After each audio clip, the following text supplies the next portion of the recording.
se ven la presentación gigante. Cuando hay muchos, se ve una parte muy pequeña de la presentación, pero cuando hay pocos, se ve gigante. Yo creo que esa es la única razón por la cual difieren las presentaciones cuando se graba, por la, por la No cantidad sé, de, profe, yo de personas siempre he conectadas. visto yo siempre he visto sus presentaciones bien de tamaño. Sí, en la presentación en PowerPoint, cuando queda grabada. Sí, sí, sí, Algunos, porque algunos sí no se ven tenía. chiquititos, ¿ah? Algunos se ven chiquititos. La- Sí, no sé, algunos sí, sí, pero es poco. correcto. Perfecto. Vamos a ver. Entonces, esto estaba grabando, ¿cierto? Sí, parece que lo grabé. Sí, correcto. La escatología, entonces, significa doctrina de los acontecimientos finales. Proviene del griego escatos o eschatos, último y logos, mensaje, palabra, conocimiento. Se trata de la doctrina de los acontecimientos finales o postreros relacionados con los seres humanos o en referencia al mundo. Se clasifica la escatología como individual y como general o cósmica. La individual tiene que ver con lo que ocurre con el ser humano específicamente y con la general o cósmica con lo que acontece con, con la humanidad en general, con las naciones principalmente, en el mundo, con lo que sucede al mundo. Hay dos actitudes extremas en cuanto a la escatología, una la escatofobia, donde no predican nada en las iglesias, ningún sermón relacionado con la escatología. Y la escatomanía, por otra parte, son predicadores o predicadoras que enfatizan y lo único que caracteriza sus sermones son de los acontecimientos finales. Ven cada fenómeno natural, político o religioso o económico como señales de la segunda venida de Cristo, como inmediatamente antes de la venida del Señor y que la venida del Señor está dentro de nuestra generación. A eso se refiere la escatomanía, que están obsesionados con los temas escatológicos y no predican otro tema que no sea o que no esté relacionado con la escatología. Dice Stanley Horton, a medida que vamos avanzando siempre, hermanos, como siempre pueden ir haciendo preguntas de lo que estamos trabajando. La, dice Stanley Horton en su libro de Escatología, la escatología no es una huida de la realidad. Por el contrario, la escatología conlleva una percepción cada vez más honda del significado de la realidad. Se funda en la revelación del pasado, se experimenta aquí en el presente y nos da la seguridad del cumplimiento futuro. La escatología no es un apéndice de sobra de las preocupaciones principales de la vida presente, sino que la confianza de que el que comenzó la buena obra en los creyentes la irá perfeccionando hasta el día del Señor Jesucristo. Lo que dice Profe, esta leo. Sí, hermano Cristóbal. pequeña pregunta. ¿Mm? Cuando habla de una clasificación individual y una general y cósmica, bueno, está hablando acerca de los días postreros, Exacto, así es. pero los días postreros no, son siempre es algo general. O, ¿cómo puede ser individual? No entiendo. Esto, por ejemplo, se refiere a la resurrección del creyente o de los incrédulos. Y la cósmica se refiere, puede ser al juicio de las naciones, ¿sí? Juicio de las Ah, ya. naciones, o también puede referirse a la gran tribulación. Bueno, de ahí se te está hablando acerca de la gran tribulación, juicio final también, milenio. Es decir, no está hablando acerca de lo que ocurre con el individuo específicamente, como sucede con la resurrección o el tribunal de Cristo, por ejemplo, donde cada uno será juzgado conforme a la obra. ¿Qué más? La característica del cuerpo resucitado, donde se encuentra el creyente cuando muere, antes de la segunda venida del Señor Jesucristo. Tiene que ver con eso, la resurrección, la condenación. La general o cósmica, lo que sucede con las naciones en general o lo que sucede con la creación. Lo que va a ocurrir en el milenio también, el estado eterno. A eso se refiere la cósmica o general, lo que tiene que ver con no específicamente con el individuo, sino con la creación o con las naciones. Ahí está la Vale, diferencia. entendido. También otros autores hablan, a través de la historia ha tenido varios nombres la escatología. No siempre se le ha denominado a estos estudios de los acontecimientos finales como escatología. Uno de los nombres es de novissimis, en griego, en latín significa lo último, novissimis, o lo más nuevo, es decir, lo que todavía no se ha experimentado. El tratado sobre los novísimos se presenta pues como la oferta de que existen realidades tan nuevas, tan flamantes, tan inéditas, que aún lo tenemos por entrenar. Eso fue uno de los nombres con lo que se conocía a este apartado de la teología sistemática. Y siempre se estudia al final, aunque Jürgen Moltmann en su libro La teología de la esperanza dice, trata de persuadir que toda la teología es catología y no debería ser un apéndice marginal, sino que más bien debería ser el fundamento de toda la teología sistemática. Ese fue el gran aporte de Jürgen Moltmann. Aquí tengo el libro de Jürgen Moltmann de escatología de la editorial Sígueme, la clasificación número 48 ahí está, Jürgen Moltmann, Teología de la Esperanza se llama el libro. Para serle sincero, yo en este libro, las primeras páginas lo entendí. Después leí solamente por temas académicos nada más, lo leí, pero entendí la primera parte. Lo otro es muy complejo, este autor, famoso Jürgen Moltmann. El que sí lo entendí, disfruté bastante, hermano, leyendo este libro, y es claro, de Jürgen Moltmann es la teol- el espíritu de la vida. Yo disfruté bastante con este libro.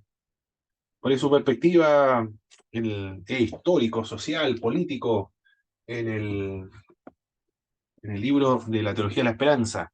Acá también, pero es mucho más entendible. Me costó más leer Jürgen Moltmann, la Teología de la Esperanza.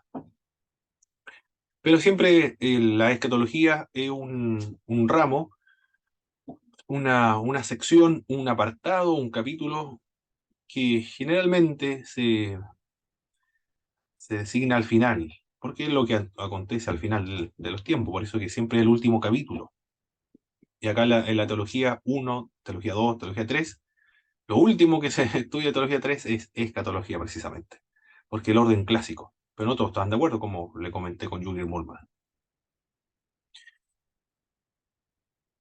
¿Qué más? El otro nombre con el cual se ha conocido históricamente a este apartado de la teología sistemática es verdades eternas. Otro nombre, es muy hermoso, verdades eternas. Esta evoca una época histórica ansiosa de conocimiento de la verdad. Eso sí Y que suena divino. sí, verdades eternas, ¿cierto? Cierto, verdad, es muy Sí, hermoso el nombre, verdades eternas. Evoca una época histórica ansiosa de conocimiento de la verdad y que no satisfecha o que no satisface las verdades parciales. Aspiraba a superar con el fin de alcanzar la perennidad de las verdades absolutas de la fe. Otro término que se ha utilizado históricamente de la escatología es postrimerías. Esta evoca la existencia de unas realidades misteriosas y últimas que esperan al hombre después del estado temporal de su vida presente. Postrimerías. Por último, es el popular y el conocido actualmente escatología.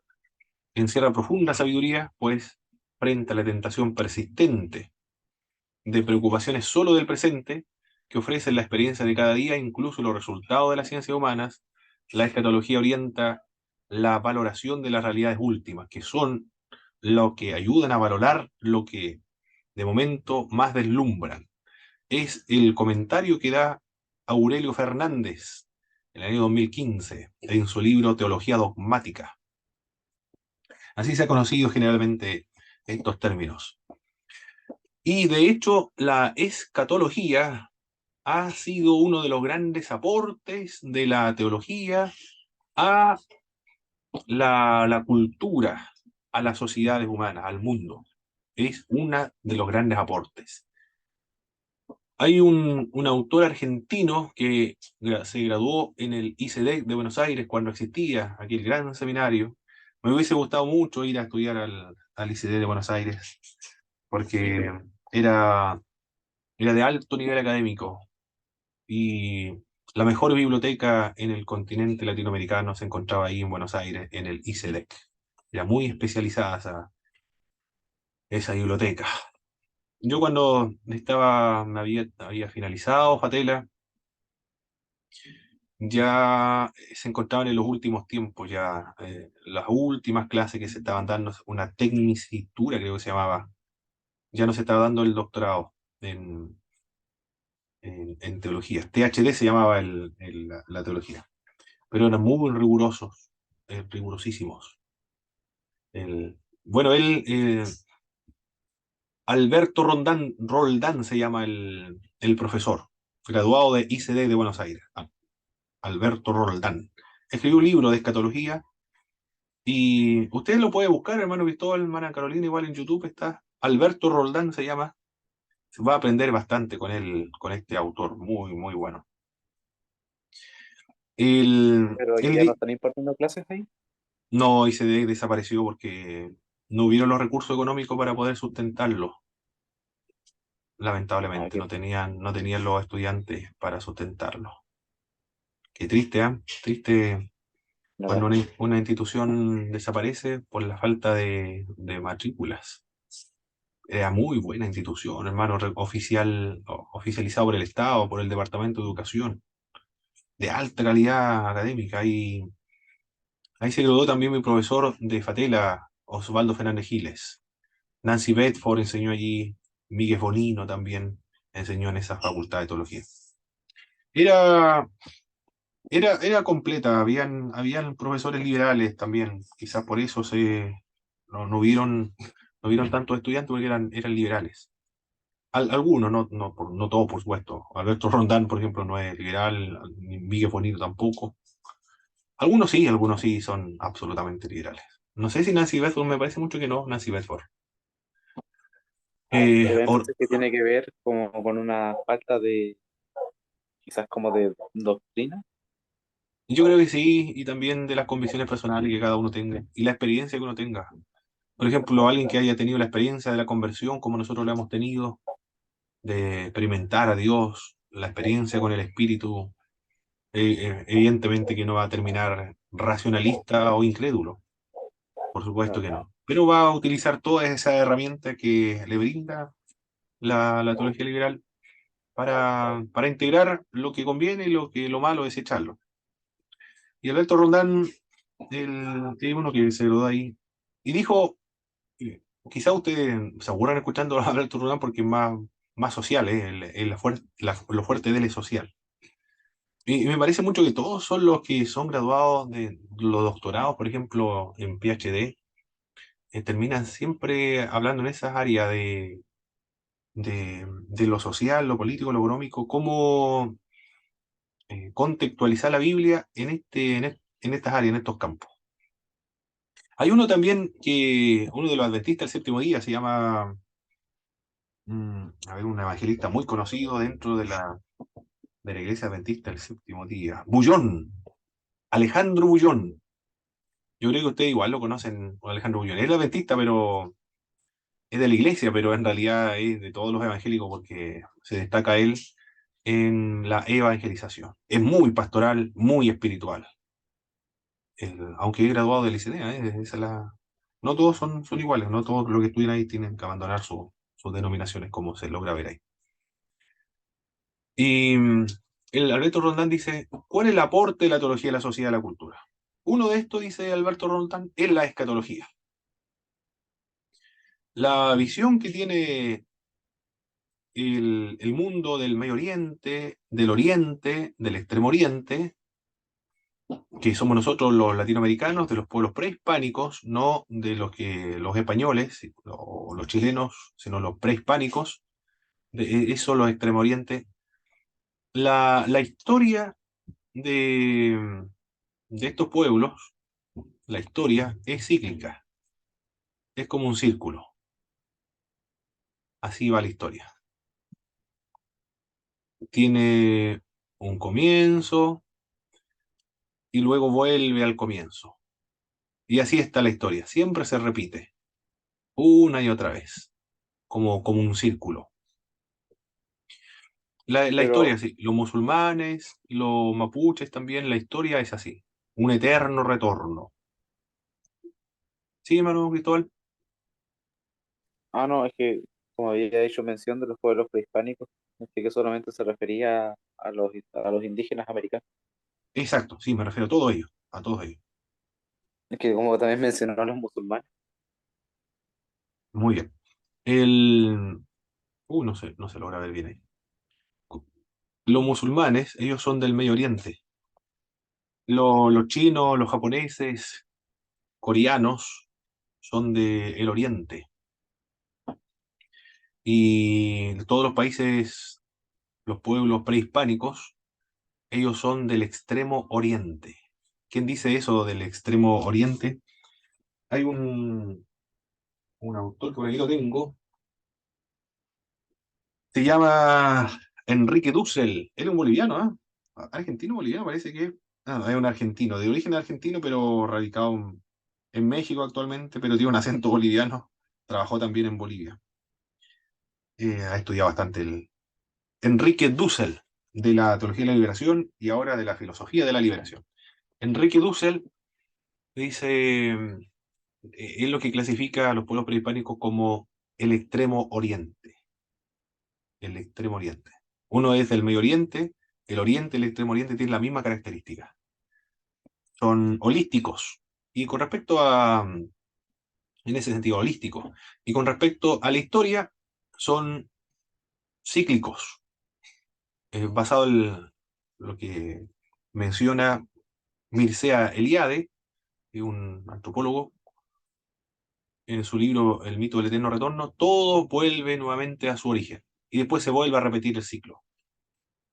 Pero el aporte del cristianismo, del- de los judíos, de los musulmanes, los, bueno, los que son de la religión musulmana, no los antiguos, o los árabes, los antiguos, sino de la religión musulmana.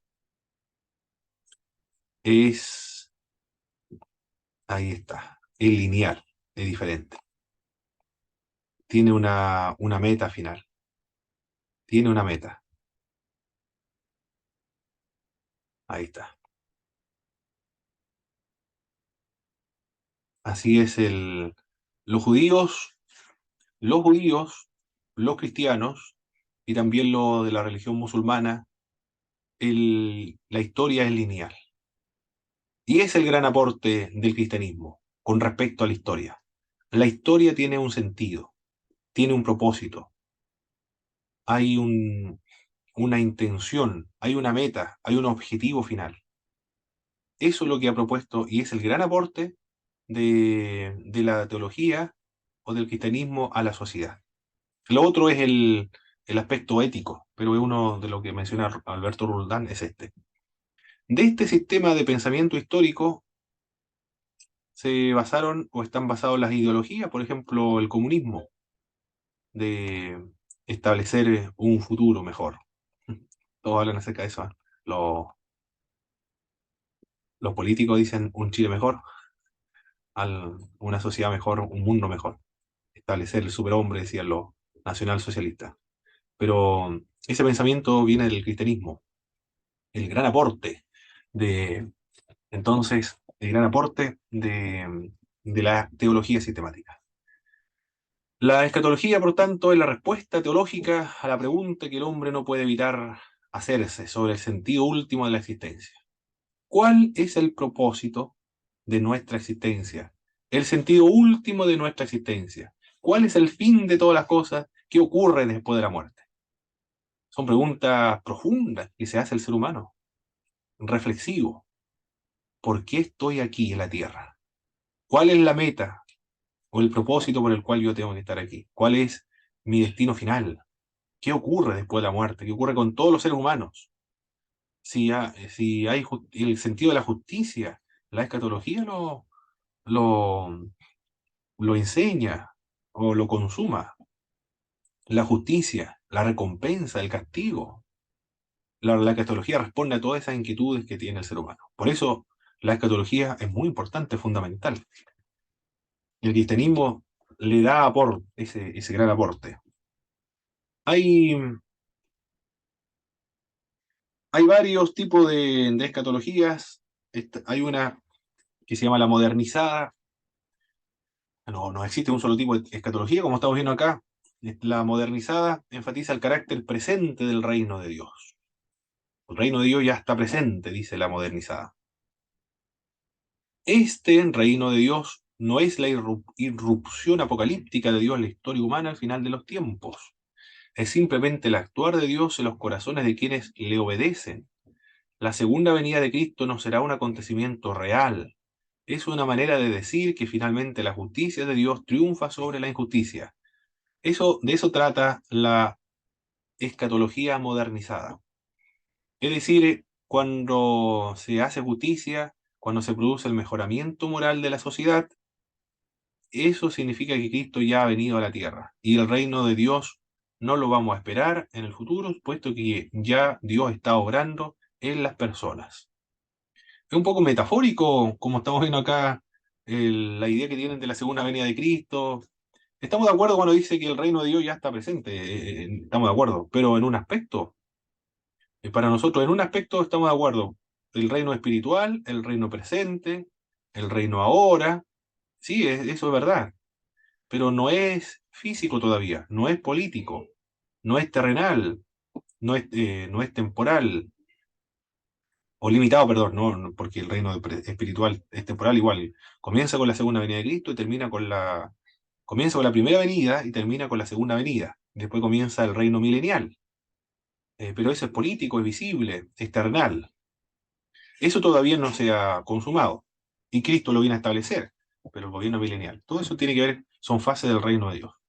Pero bueno, cuando interpreta de que cuando se triunfe la justicia sobre la injusticia de la sociedad o se produzca el mejoramiento moral de la sociedad, y eso es la segunda venida de Cristo, ahí no estamos de acuerdo con esta escatología modernizada. Parece que fuera racionalista o no son poco ortodoxos esta enseñanza. La futurista ve la venida del reino como resultado de una futura acción cataclísmica de Dios. Esa es la escuela futurista. Es lo mismo que señalamos nosotros, los creyentes, bueno, algunos evangélicos, no todos los evangélicos. El premilenialismo así lo establece, es futuro, pero también tiene su aspecto presente, por supuesto que tiene su aspecto presente. La consecuente, Schweizer, es uno de ellos. Hay unos libros de esto, ¿ah? Pero lamentablemente está en la Feria de las Pulgas y parece que ya lo vendieron ya. Pero decía mito escatológico que decía, y ahí aparecía Schweizer, es decir, el, estaban los pensamientos de estos escatólogos. Dice Schweitzer, un factor clave en el mensaje de Jesús fue su futura venida. No solo fue esta predicación escatológica básica y central para el ministerio de Jesús, también fue el plan original e incluso desde el principio de su primer ministerio en Galilea. Eso es lo que señaló la escatología consecuente. Un factor clave en el mensaje de Jesús fue la futura venida. La escatología realizada, el reino de Dios ya estaba presente, dice la escatología realizada. Charles Dott, en la que enfatizó este punto de vista, negó que la esencia del mensaje de Jesús fuese una venida futura y un reino futuro. Con el advenimiento de Jesús, el reino de Dios ya ha llegado, y ahí estamos de acuerdo con Dott, ya ha llegado, por supuesto que sí, como se puso de manifiesto en algunas de sus declaraciones. Pero también hay un aspecto futuro del reino de Dios, eso es verdad. Mire, el que más logra ser consecuente con el texto bíblico cuando habla acerca del reino de Dios, tiene su aspecto presente y futuro, es el teólogo del Nuevo Testamento, Oscar Cullmann. Ahí está, Oscar Cullmann, en su libro Cristo y el tiempo. Todavía no tengo ese libro, pero lo voy a escribir en algún momento. Tiene como 28.000 pesos, 24.000 pesos parece el costo en busca libre. Voy a ver si lo puedo encontrar un poco más barato en la Feria de las Pulgas, por ahí en algún momento lo puedo encontrar para comprarlo. Pero Oscar Cullmann en su libro de Cristo y el tiempo, él Sí, dice que, o habla estos dos aspectos del tiempo. Dice que el fin de los tiempos escatológicos, ya han comenzado. Esta es la antigua era. La antigua era ya está presente. Pero en algún momento, cuando Cristo vino, comienza la era escatológica, dice él. Y nosotros nos encontramos aquí, en esta parte. Es decir, estamos entre la antigua era, nosotros, en la antigua era, pero ya con Cristo se inició la nueva era, es decir, iniciaron los tiempos escatológicos. A esto se le ha denominado el ya, pero el no todavía. Ya estamos, ya se ha iniciado el reino de Dios, pero no todavía. Se inició con la venida de Cristo, pero no todavía porque no se ha consumado. O sea, estamos como a las puertas ya. Exacto. Estamos más bien, más que a las puertas, estamos más bien en una época de transición. Aquí, porque estamos acá. Tiempos escatológicos, bueno, estos son eternos, estos tiempos escatológicos. Después comienza la edad eterna. Pero hay un momento en que finaliza el tiempo futuro y eso finaliza con la segunda venida de Cristo, cuando venga Cristo por segunda vez. Concluye la, la antigua era. Y los tiempos escatológicos permanecen hasta la eternidad. Pero ya estamos en los tiempos escatológicos. Pero estamos en este periodo. Estamos en la época de la transición, este traslapo. No, ¿cómo se llama cuando está uno encima de otro? Un elemento encima de otro. No recuerdo cómo se llama. Pero estamos en ese momento de la transición entre el antiguo y la nueva era. Ahí estamos nosotros. Maravillosa el momento histórico en el cual nosotros nos encontramos. ¿Ah? Estamos disfrutando de los tiempos escatológicos, del reino de Dios, pero al mismo tiempo de la antigua era. El- en la antigua era se caracteriza por el pecado, la nueva era se caracteriza por la eliminación del pecado. Y nosotros estamos así. Es decir, ya fue perdonado nuestros pecados, pero todavía nuestra naturaleza pecaminosa no es extirpada. Pero se va a extirpar cuando ocurra la venida del Señor Jesucristo y termine definitivamente la antigua era. Eso lo dijo Oscar Kuhlman en su libro. Está en PDF también, ¿ah? Ese texto, Cristo y el tiempo. Pero yo siempre prefiero lo físico, me gusta tener los libros físicos, no en PDF. Siempre será mejor en físico. Así, hermano Cristóbal, así, claro que sí. Sale más plata, pero sale caro los libros, ¿ah? Sí. No, pero la Sale. experiencia lo vale. Mm. Si usted tiene algún conocido, algún empresario por ahí que quiera donar libros para la biblioteca del Instituto Bíblico, ahí lo manda con nosotros, mis hermanos.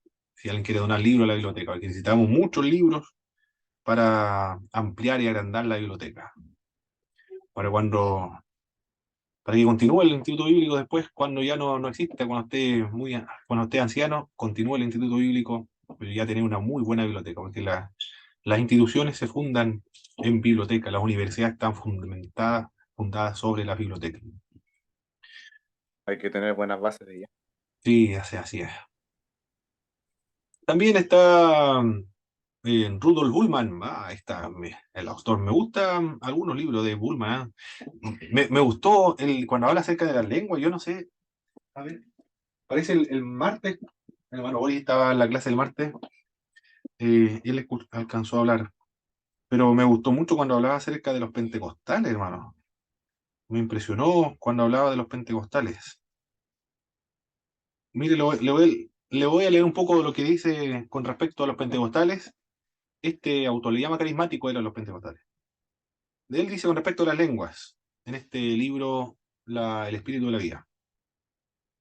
Lo único, ahí dice, puesto que no conozco personalmente de cerca este fenómeno, se refiere a los carismáticos pentecostales, no puedo ni explicarlo ni discutirlo, dice él. Es decir, no lo puede ni explicar ni discutir porque está ajeno al movimiento pentecostal, no sabe de qué se trata. Lo único que puedo hacer es hablar de él desde fuera por sus efectos a las personas comprometidas con este movimiento, dice él. Y luego, Julian Molman dice, para mí, Para mí es una conmoción interna del espíritu tan fuerte que para expresarlo se deja la lengua inteligible y se utiliza la glosolalia, al igual que el dolor intenso se expresa con un llanto incontenible y una gran alegría se exterioriza mediante saltos y bailes. Y después él critica a su iglesia, no sé a qué iglesia pertenecerá él, pero critica a la iglesia principalmente alemana, porque él es alemán. Bueno, los alemanes, compare un alemán con un latinoamericano, los alemanes de lejos, parco, no se ríen, serio, Dios mío, que sufren los latinoamericanos cuando van a Alemania. Los latinoamericanos somos más amables, más nos alegramos, los Más de abrazamos, cuerpo también. no, claro, nos saludamos, nos abrazamos, pero los alemanes, Dios mío, no expresan las emociones. Y dicen que expresar las emociones, estaba leyendo un libro bueno, es antiguo, sí, ¿cómo se llama este? Robert Louis Stevenson, el libro que le gustaba leer a Jorge Luis Borges, pero él dice que expresar los sentimientos es una novela, pero está describiendo el carácter de las sociedades británicas del año 1800. Él dice, de mala educación el expresar los sentimientos y expresar las emociones públicamente. Y el que lo expresa públicamente, sus emociones, la alegría, el llanto, el dolor, la tristeza, la amargura, la ira, lo consideran como de mala educación, de mala clase o de los bajos estratos sociales. Así lo veían la sociedad británica. Entonces, por eso que... Sí. Y estos ¿Sabe sí, también, ¿Mm? sabe también dónde pasa eso? ¿A dónde, hermano Ritual? En Japón, Oh, que es ya. hasta una regla social en el Mm. que, bueno, expresar tus sentimientos así de manera pública y honesta no es visto como algo bueno. Perdón, ¿dónde dijo hermano? Oh. En Japón, Ah, en Japón. Ah, yo le y también entendí se otro. da ahí. Uy, debe ser una tortura estar ahí, hermano Ritual, ¿eh? Sí, sí, sí, sí. Ahí las reglas sociales son súper estrictas. Yo duraría ahí una semana y después vendría. Ah, con depresión. Sí. Cualquier latinoamericano no duraría mucho ahí. Nos deprimimos allá en Japón. Yo creo que los chilenos más todavía. Claro. No, hermano, los venezolanos, eso sí que son buenos para la talla. Dios, los colombianos también. ¿Cómo le gusta molestar, reírse a esa gente? Y de hecho yo tenía un compañero de curso que era de ISUM, de Instituto de Superación Ministerial de las Asambleas de Dios en Uruguay, cuando fui a un seminario. Y venía Chavito, se llamaba, ¿cómo se llama? No ni me acuerdo. Le decíamos Chavito porque estaba en esa época el presidente Chávez de Venezuela, por eso le decíamos Chavito. Pero no me acuerdo el nombre del pastor. Pero el pastor era realmente risueño, alegre, jugaba, se comportaba como un niño, nos hacía bromas.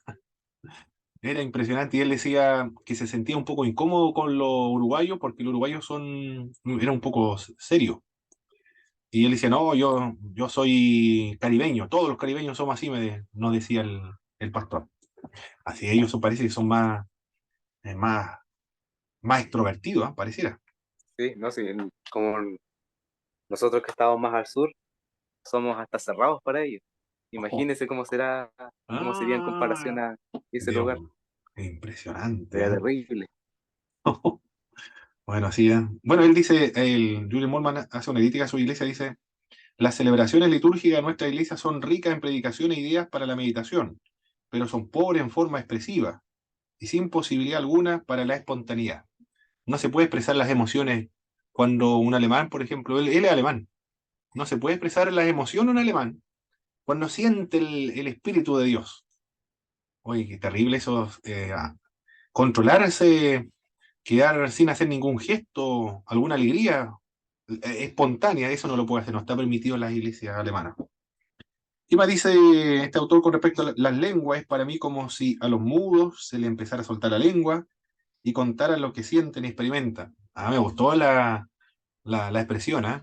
Es decir, como si a los mudos que nunca han hablado se les soltara la lengua y comenzaran a expresar todo lo que sienten y experimentan.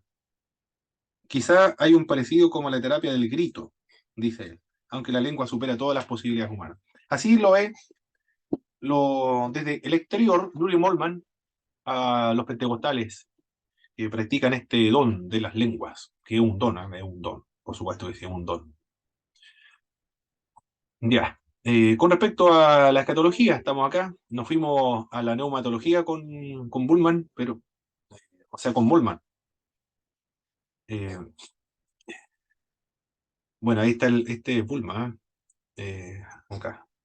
Ya como estaba hablando acerca de Moltmann, lo hablamos, ¿de qué trata Moltmann? Lo ve como politizada. La escatología él lo ve como politizada. Enfoca el futuro resaltando la responsabilidad del cristiano en la sociedad, quien debería empezar a asumir responsabilidad ante los problemas personales, políticos y sociales del presente. Mírenlo, la escatología. De acuerdo a la escatología o el tipo de escatología a la cual uno adscriba, va a tener una determinada forma de actuar. En la futurista, por ejemplo, ningún compromiso social. Ahí no se hace nada, se espera nada más, que ocurra la obra de Dios de establecer el milenio. Mientras que Jürgen Moltmann dice que hay que asumir responsabilidad ante los problemas personales, políticos y sociales del presente. ¿Por qué? No lo presenta como el postmilenialismo, porque es diferente, sino que él dice, ya que nos encontramos en esta época de los tiempos escatológicos, pero todavía no se ha consumado, pero se va a consumar y será una realidad, y eso nadie lo puede impedir, porque la obra de Dios, más que pesimista, le hace ser optimista al creyente y comienza a actuar para solucionar los problemas a los cristianos sociales. ¿Por qué? Porque ya el Señor ha comenzado a solucionar los problemas sociales. Por ejemplo, se le ha predicado el año agradable del Señor, se ha predicado el Evangelio a los pobres, bienaventurados los pobres, porque de ellos es el reino de Dios. También el año de jubileo, libertad de los cautivos, son temas sociales, políticos también. Es decir, hay que producir cambios estructurales para el mejoramiento de la sociedad, para que parte de lo que hay en el reino de Dios, en el cielo, parte de eso en el cielo, ya tiene que exhibirse, tiene que presentarse, tiene que demostrarse por medio de los cristianos aquí ya en la tierra, donde no hay dolor, no hay llanto, no hay clamor, no hay dolor, hay paz, hay justicia. Todos esos elementos ya deben estar aquí presentes en la tierra para demostrar, anticipar, visible y concretamente por medio de la iglesia, lo que se va a vivir en el futuro. Es más o menos lo que quiere decir Jürgen Moltmann. A eso se refiere la escatología politizada. Por otra parte, Pero, sí, hermano Cristóbal. ¿y estos tipos de escatología son complementarias? ¿O tiene que uno personalmente elegir un... No, aquí estamos en el mundo de la academia, de la intelectualidad. Aquí nos encontramos, y lo que estoy presentando con estos teólogos es el panteón de los escatólogos, pero de los verdaderos escatólogos, no de los escatólogos que dicen yo soy escatólogo y identifica a, a quien, al príncipe de España como el anticristo, o establece una fecha para la venida del Señor Jesucristo. No me refiero a verdaderos escatólogos. Bueno, tampoco vamos a estar de acuerdo con ellos, pero son más especialistas, son más especializados, son más educados, son eruditos esta gente, conoce griego, hebreo, arameo, Nuevo Testamento, Antiguo Testamento, pero son del mundo de la academia, son los intelectuales, mi hermano Cristóbal. No son de los nuestros, de los de aquí de la tierra, que vivimos en las calles y en las poblaciones. Que una persona, si no estudia en un instituto bíblico, estos nombres nunca lo va a ver en toda su vida.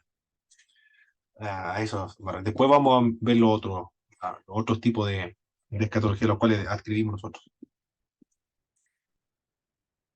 Bullman, ¿qué dice Rudolf Bullman? Bueno, y tenemos que verlo, por eso que lo vemos aquí, porque es una institución, tienen que verse los tipos de escatología que existen en el mundo. en textos escritos de investigaciones. Bullman es existencialista, una teología existencialista, por eso que su escatología es atemporal, existencializada. Lo narrado, dice él, en el Nuevo Testamento sobre temas escatológicos deben considerarse esencialmente atemporal. No hay un tiempo, atemporal. Por lo tanto, lo que menciona el Nuevo Testamento sobre los acontecimientos finales se aplican en cualquier momento. No hay un momento específico donde lo que menciona el Nuevo Testamento se va a cumplir.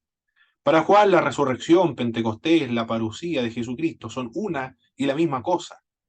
Y los que creen ya tienen la vida eterna. Es decir, la resurrección de los muertos, lo ve él, ya tiene la vida eterna, es decir, ya lo tienen, ya. Es como si ya estuviesen viviendo eternamente por el hecho de tener a Cristo en el corazón. Las realidades escatológicas, resurrección, vida eterna, el espíritu del anticristo, por tanto, no dependen de un evento en particular, que ya ha sucedido, porque son verdaderos en un sentido existencial y temporal. En cualquier momento histórico, en cualquier parte del mundo, lo que menciona el Nuevo Testamento, Apocalipsis y aquellas narraciones escatológicas se pueden aplicar o se pueden interpretar o se pueden contextualizar, porque no es algo temporal, donde se va a cumplir en un tiempo determinado. Eso es lo que señala este autor. Ya bueno, ya mencioné a grandes rasgos lo que más o menos quiere decir Bolman, así que vamos a pasarlo aquí. Estos son lo que dice en su libro La teología de la esperanza. ¿Qué dice el 77? Escribió este libro. Más en realidad la escatología, dice él, significa doctrina acerca de la esperanza cristiana, la cual abarca tanto lo esperado como el esperar mismo vivificado en ello. Me gusta esta expresión. Es un esperar, sí, es verdad, estamos esperando. Pero también aquello, el esperar, es un esperado como el mismo esperar vivificado en ello. Es decir, lo estamos esperando, pero ya estamos haciendo algo, trabajando para modificar el presente en vista de lo que va a ocurrir en el futuro. Eso es lo que quiere decir. En su integridad y no solo en su apéndice. Es decir, toda la vida cristiana es escatológica, no solamente al final. El cristianismo es escatología, es esperanza del futuro, es esperanza, mirada y orientación hacia adelante. Y es también por ello apertura y transformación del presente. Ahí está muy claro la tesis de Julius Moltmann. Cuando estamos esperando y cuando tenemos la esperanza de lo que Dios va a hacer en el futuro, ya esa esperanza y esa espera nos lleva y nos influye a nosotros a transformar el presente. ¿A qué transformación del presente se refiere? Cambios estructurales, políticos, económicos en una sociedad, en un país. A los neopentecostales o a los postmilenialistas esta interpretación le viene de maravilla. Acá ya no podemos, está un poco más aterrizado, hermano Cristóbal, con la pregunta que me había hecho anteriormente. Aquí volvemos ya a las calles, a las poblaciones, al pueblo, a común y corriente. Lo que no se encuentra en ella en el panteón de los escatólogos, los teólogos, sino aquí ya estamos haciendo teología más popular. Los otros ya era un nivel de doctorado, aquí ya estamos a un nivel de bachiller nada más. Las interpretaciones del libro de Apocalipsis, aquí entre esto no podemos encontrar nosotros. ¿Qué somos en cuanto a la escatología? Preterista, futurista, espiritualista, histórica. ¿Qué es lo que somos? Ahí usted se va a identificar. La escuela preterista viene de pretérito. ¿A qué se refiere el pretérito? Dentro del... Son tiempos, ¿verdad? Tiempos, pretérito, sí. Pasado, tiempo pasado. El pasado, muy bien, pasado. El vocablo significa lo que pertenece al pasado. Según esta interpretación del Apocalipsis, se cumplió dentro de los primeros siglos de la historia de la Iglesia. Las visiones del libro tienen que ver con el Imperio Romano, Israel, Jerusalén y la Iglesia. Y aprovechando que estamos viendo esto, mis hermanos, si alguien tiene recursos económicos o tiene alguien por ahí que, que tenga textos, si encuentra por ahí la Feria de las Pulgas, este libro, los 4 puntos del libro de Apocalipsis, aquí están detallados, ahí son varias páginas. Aquí está lo que yo menciono en esta presentación, se encuentra acá. En otros libros también, por supuesto, pero aquí él va explicando el apocalipsis completo de la escuela preterista. Abarca, ocupa varios, profundiza mucho más. ¿Qué es lo que dice la escuela preterista y cómo lo interpreta el libro de Apocalipsis? El, es muy bueno este texto. Interpreta los sellos, por ejemplo, qué es lo que significa. Por ejemplo, los sellos del libro de Apocalipsis. A modo de ejemplo, ¿qué dice este libro? ¿Cómo interpreta el libro de Apocalipsis los sellos cuando los sellos sean abiertos? Es significativo que Eusebio, el historiador de la iglesia temprana, que vivió en el año 260, usara la historia de Josefo acerca de la guerra de los judíos para ilustrar el cumplimiento de la profecía del Sermón del Monte, el Sermón de los Olivos. El jinete sobre el caballo blanco que salió venciendo y para vencer. Nosotros, ¿cómo lo vemos eso cuando estudiamos el libro de Apocalipsis, mis hermanos? Cuando dice, salió un caballo blanco, venciendo y para vencer, que quita la paz de la tierra. ¿Cómo lo vemos? ¿A Bueno, quién el caballo blanco representa al anticristo, me parece mucho, que tiene un Muy bien, gobierno mundial. muy bien. Así lo vemos nosotros. Pero la escuela preterista lo ve de otro modo. La escuela preterista, el jinete sobre el caballo blanco que salió venciendo y para vencer, representa la marcha victoriosa del ejército romano hacia Jerusalén para pelear la guerra judía la primavera del año 67 después de Cristo. Así interpreta la escuela preterista estas secciones del libro de Apocalipsis. ¿Qué les parece a usted? Cuando habla acerca de los jinetes sobre los caballos negros y amarillos, los cuatro caballos del Apocalipsis, nosotros cómo lo vemos, que vendrá guerra, primero paz, guerra, después hambre y Fue hambre, pestilencia, después la mortandad, el caballo amarillo. mortandad. Muy bien. ¿Y la escuela preterista cómo ve esta sección? Los jinetes sobre los caballos negros y amarillos representan la escasez de alimento y la muerte que resultó de la guerra judía. La rebelión judía contra Roma temporalmente interrumpió esta famosa paz. Ah, se refiere a esta pax romana. Así lo interpreta. Todo lo que la escuela preterista, todo lo que menciona el libro de Apocalipsis ya se cumplió ya, en esta época. Las visiones del libro tienen que ver con el Imperio Romano, con Israel, con Jerusalén, con la Iglesia. Consideran que Nerón es la bestia del anticristo. Señalan que Apocalipsis 5:11 enseña la victoria de la Iglesia sobre el judaísmo, los capítulos 12 la victoria del cristianismo sobre el paganismo, el capítulo 20 el 22 describe los cuadros del triunfo de la Iglesia sobre el judaísmo y el paganismo. El precursor de los preteristas fue el jesuita Alcázar, quien en el año 1614 indicó que todo el contenido de Apocalipsis, exceptuando los capítulos 21 y 22, y posiblemente el 20, se cumplió ya en los días de Juan. Todo esto se ha cumplido, dice la escuela preterista. ¿Qué opina usted con respecto a la escuela preterista, mis hermanos? Todo esto ya se cumplió ya. Eh, yo, Hermano Juan, Dios le bendiga, hermano Juan. bueno, Juan, el teólogo, habla de que hay mucho anticristo y ¿Mm? creo que está mal enfocado en el sentido porque todos son todos anticristos, pero el auténtico anticristo no aparece si está, pero todavía no le es manifestado todavía, mientras la iglesia está, ahí no se cumple esa profecía y pasa muchas cosas por alto, es solamente anticristo, síntomas del anticristo del, del, del que va a tomar todo el sistema.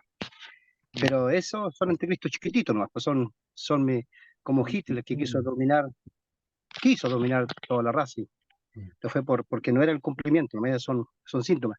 Es como lo mismo que Jesús habla, que dan señales y todo, síntomas, no es el fin todavía. Es lo mismo. Entonces yo creo que estamos ahogando en un vaso. La escritura dice otra cosa, que los que ellos quieren imponer algo o querer estudiar a Dios cuando es Dios el que tiene la última palabra y Él es el que va a desatar todos los sellos, los juicios, todos los siete trompetas, todas esas cosas que se ha hablado, que se ha escuchado. Creo que yo estoy en desacuerdo en ese aspecto. Así que yo creo que hay que tener cuidado, porque La gente, lo mismo que los adventistas habían dicho 1800, 1800 para atrás, habían dicho que el Señor venía tanto, cuando Israel todavía no nacía, y se equivocaron, estaban condenados a equivocarse.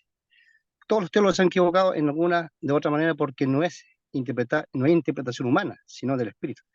Y la palabra se interpreta a sí mismo y nos equivocamos. Entonces Dios tiene las señales y Él tiene su tiempo, y nosotros solamente tenemos que eh, volar y velar más, que esperar. No, a lo mejor no nos toca siglos, este siglo puede entrar el otro siglo que viene, a lo mejor en otras cosas más grandes, pero ese es el tema. Y hay que seguir estudiándonos. Muy bien, hermano Juan. Muchas gracias por su intervención acerca de la escuela preterista. Ahora vamos a ver la escuela futurista. ¿Qué dice la escuela futurista? Esta escuela enseña que comenzando con el capítulo 4, el libro de Apocalipsis describe una revelación de la consumación de las edades. Los capítulos 1 al 3 tratan del periodo de la presente dispensación. Los capítulos 4 al 19 contienen la semana 70 de Daniel, es decir, el tiempo de los 7 años de la gran tribulación. El capítulo 20, el reinado milenial de Cristo. Los capítulos 21 al 22, el estado eterno. El tema central de Apocalipsis, la segunda venida de Cristo. La segunda venida del Señor será literal, será corporal, visible, judicial, gloriosa, pero también será precedida de juicios traumáticos sobre el reino satánico y sobre la humanidad. Eso es lo que dice la escuela futurista. ¿Qué creen ustedes, mis hermanos, con respecto a esta escuela futurista? Yo adhiero 100% con esa interpretación. Es como que Perfecto. es la que está más propagada en la cultura popular acerca de la Mm. escatología. Muy Es bien. como la visión general que se tiene hasta ahora. Se identificó, ¿eh? Se identificó. Excelente. La otra escuela es la escuela espiritualista o escuela alegórica. Este método de interpretación bíblica entró en el cristianismo a través de la escuela de Alejandría.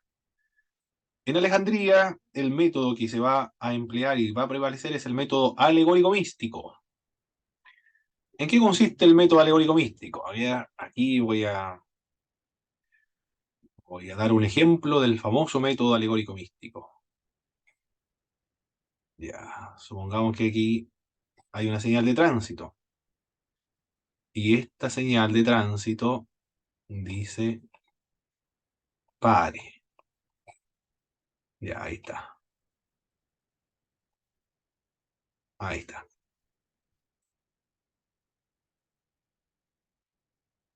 Y está en una carretera. Ya. El fondo de esto de color no le pueden poner color esto. Ya, pero imagínense que este es de color. ¿Qué color son rojos? Letras blancas. ¿Qué es lo que simboliza ese símbolo? ¿Qué quiere decir ese letrero ahí? Si usted lo ve en la carretera o en una calle. Bueno, pues hay que detener el vehículo porque pasa alguien por ahí. Muy bien. Muy sencillo. Peligro, peligro. Muy sencillo. Deténgase, pare, stop, alto. Eso es lo que le está diciendo. Nada más.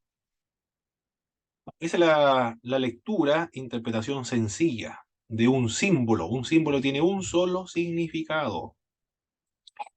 Pero si a este símbolo yo lo convierto en una alegoría, entonces es diferente.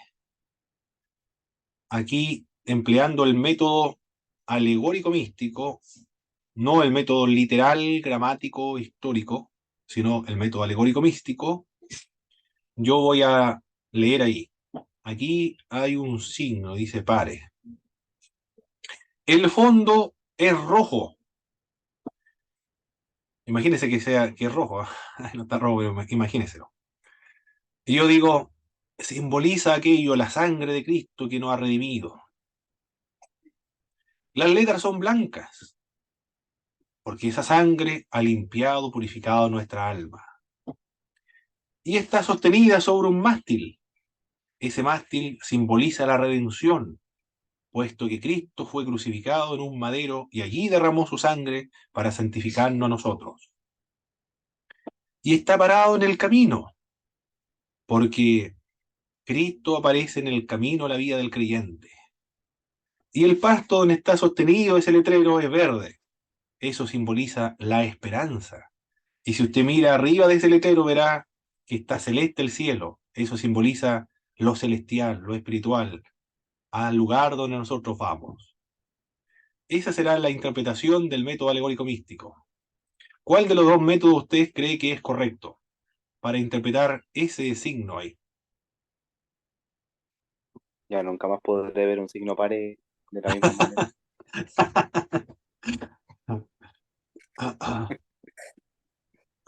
¿Cuál será el método correcto, mis hermanos? Ahí.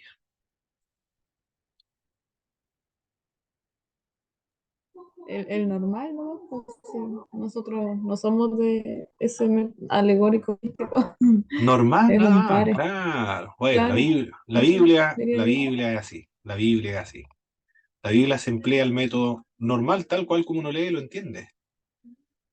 Así es. Los símbolos en la Biblia se interpretan de acuerdo al símbolo. Hay alegoría en la Biblia, también hay alegorías. Pero el mismo autor se encarga de interpretarlo. Una parábola tiene una sola enseñanza, nada más. Pero empleamos el método alegórico místico en la interpretación de la Biblia. En una oportunidad alguien dijo, tomó David, parece que fueron como 5 piedras. Y una piedra representaba la fe, la otra la esperanza, el otro, no me acuerdo qué más, el amor, pero hartas cosas. Cada piedra tenía su propio símbolo. La onda tenía un símbolo también. Todo tenía un símbolo o tenía significado, pero estaba empleando el método alegórico místico para interpretar el texto bíblico. Bueno, ese método surge acá en Alejandría, en la escuela de Alejandría. Los griegos lo inventaron. Después los judíos se dejaron influenciar por los griegos y como hay cristianos también, los cristianos lo van a emplear. ¿Por qué empleamos nosotros el método alegórico místico cuando se predica? Porque proviene de ahí de Alejandría. Hasta la Edad Media prevaleció el método alegórico místico. Los protestantes fueron que volvieron al método gramático histórico. Los principales promotores de este método fueron Clemente y Orígenes de Alejandría. Consiste en ir más allá del simbolismo de Apocalipsis, pretende encontrar un significado tras las palabras del libro, desentendiéndose del propósito que pretendía el autor, y pasa por alto la historicidad del libro de Apocalipsis, no le interesa mucho. Agustín de Hipona señala que Apocalipsis, en su obra La ciudad de Dios, simboliza el conflicto cósmico entre el bien y el mal, la ciudad de Profesor, Dios y la de Satanás, ¿sí? eh, ¿qué había dicho con respecto a los reformadores? Con Ellos respecto a fueron la interpretación. los que volvieron nuevamente a fomentar, a popularizar el método gramático histórico. Es decir, debe interpretarse la Biblia de acuerdo a la gramática, al significado de las palabras, al contexto en el cual se encuentra, contexto histórico. Y Pero no tiene nada que ver con estos cuatro métodos. Es un concepto de la Biblia en general. exactamente, sí, así es. Porque el método alegórico místico, la, este método es el que utiliza la escuela espiritualista. Y lo utilizó varios autores. Agustín de Hipona, por ejemplo, en su gran libro La ciudad de Dios, también lo tengo aquí en una parte. Eso me lo hicieron leer en el Midwestern. Hubo hartas páginas, muchas páginas. Y nos daban un límite de tiempo para leer el libro. Y no nos hacía leer solamente un libro, sino varios libros en las materias. No, y nos faltaba tiempo para leerlos, así que no se podía leer todo, porque eran muchos libros. Mire, y son muy voluminosos, hermano. Tiene, ¿cuántas páginas tiene? Este libro son 720 páginas, mire. 720 páginas tiene este libro, La ciudad de Dios, de Agustín de Hipona. Es un clásico, este es un clásico. Pero aparte de este libro nos hacía leer muchos más libros. Imposible leer todo, ¿no? Para cumplir una materia, imposible. Lo leíamos. ¿De qué trata ese libro, profe? Este libro habla acerca de la ciudad de Dios. Hace una comparación entre la ciudad de Dios y la ciudad terrenal. Lo escribió después que vinieron los bárbaros a destruir y saquear el Imperio Romano. Entonces él habla acerca de... Esa es la razón por la cual escribe el reino de Dios. No se puede hacer así aquí en la tierra. Por lo tanto, él va a comenzar a alegorizar el reino de Dios. Es una comparación entre el reino de Dios, la ciudad de Dios y la ciudad terrena. Simboliza el conflicto cósmico entre el bien y el mal, entre la ciudad de Dios y la de Satanás. De eso trata el libro de Apocalipsis. Este conflicto comenzó con la caída del hombre en el huerto del Edén, sigue a través de la historia y terminará solo al final de los tiempos. La escuela espiritualista no le interesa lo histórico, no le interesa lo literal, lo gramático, lo histórico, lo pasa por alto. Todo se reinterpreta y se espiritualiza o se alegoriza. Y trata del conflicto del bien y el mal nada más, desde Adán hasta, como lo dice Agustín Hipona, hasta la consumación de todos los tiempos. La otra es la escuela histórica.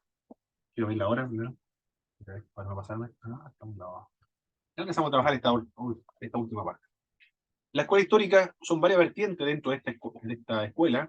En términos generales, estima que Apocalipsis presenta una amplia panorámica de la historia de la Iglesia desde el primer siglo hasta la segunda venida de Cristo, pero muy particularmente durante la Edad Media, entre los movimientos reformistas, tanto dentro como fuera de la Iglesia de Roma. En algunas escuelas pareciera que se refiere a la historia de la humanidad, en otras el enfoque es hacia la primera y segunda venida de Cristo. El que va a popularizar esta escuela fue el católico romano Joaquín de Florís. Los protestantes que adoptaron la interpretación de Joaquín identificaron al Papa como el anticristo. E dijo, la escuela histórica representa, el libro de Apocalipsis representa desde la primera venida de Cristo hasta la segunda venida de Cristo. Algunos, otros dicen desde Adán hasta la venida de Cristo. Por lo tanto, ven en algunas iglesias, por ejemplo, la iglesia de... ¿Cuál es la primera iglesia?